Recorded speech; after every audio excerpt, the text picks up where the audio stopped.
All across the world, moving freight by rail is far quicker, cheaper and greener than sending it by road.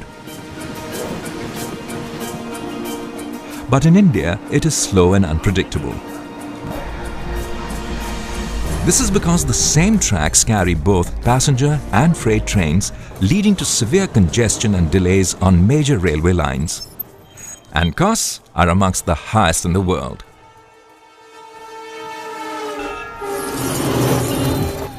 As a result, most of India's passengers and the bulk of its freight goes by road.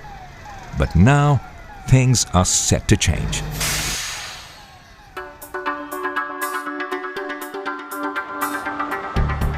The Indian Railways is building 2 world-class rail corridors that will exclusively carry freight across the country.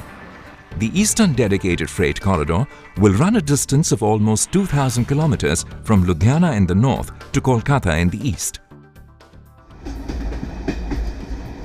This electrified freight-only corridor will pass through the states of Uttar Pradesh and Bihar, bringing jobs and much-needed development to some of India's poorest regions.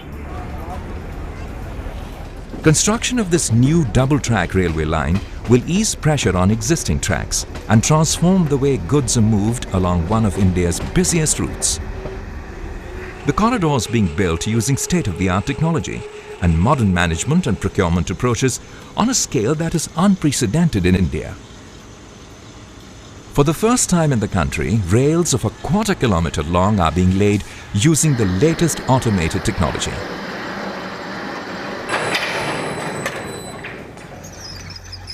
A mechanized system of laying tracks ensures greater accuracy and quality.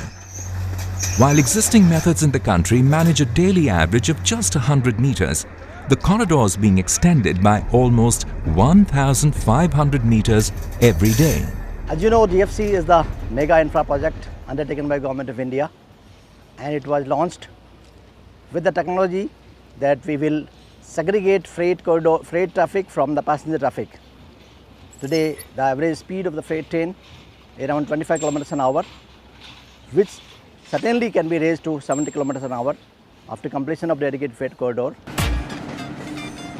Apart from being much faster, the freight-only corridor will make the movement of goods much cheaper and more efficient. Waiting time for wagons will be reduced and transit time will be down to a third.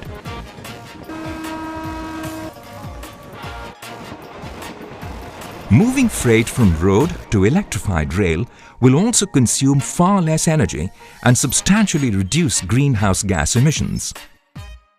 First of all, freight on rails is much more efficient than freight on trucks, which is where much of the freight goes now. It's more reliable, produces fewer greenhouse gases, less pollution, uses less diesel fuel. By building this project and moving the transport from the road to the rails, India will not just be more efficient, but also more environmentally friendly. The corridor will make industries more competitive, manufacturers will be able to meet the tight delivery schedules demanded by export markets on time, and the Make in India initiative will receive a boost.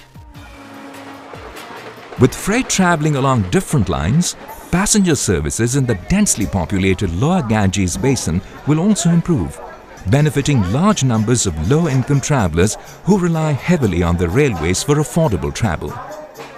By freeing the trade from the main railway, it will allow people to use the railway more freely as passengers, which will create the possibility for agglomeration, urbanization around this big corridor, which is really important because we know that urbanization drives poverty alleviation in India.